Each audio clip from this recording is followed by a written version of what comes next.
ആര് വാങ്ങി തന്നാണ് വെച്ചോന്നേ? ആരാ വാങ്ങി തന്നേ? ആര് വാങ്ങി തന്നേ? ആര് വാങ്ങി തന്നേ? ഇതെന്താ അർദ്ധപ്പെട്ടിക്കണേ? ഇതാര് വാങ്ങി തന്നേ? എങ്ങനെ പൊട്ടിക്കാമെന്ന് നോക്കാം. അത് മിണ്ടും ചെല്ലുന്ന സംഭവം എപ്പോഴും കയ്യില് കിട്ടിയോ പൊട്ടിക്കാഞ്ഞിട്ട് പൊട്ടിച്ചേ അത് പൊട്ടിച്ചേ കുറച്ചൊരു ഊരരുത് ഊരി രസമില്ല.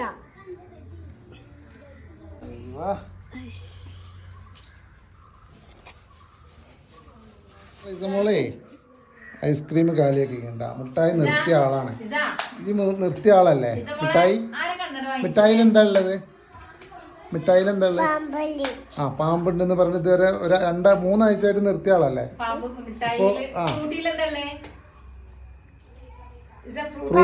ഫ്രൂട്ടിയിലൊക്കെ പാമ്പാണ്. എന്നിട്ട് ഐസ്ക്രീം അല്ല. അപ്പൊ അതുകൊണ്ട് ഇത്തവണ ശ്രമിച്ചിരിക്കുന്നു. ഓക്കെ.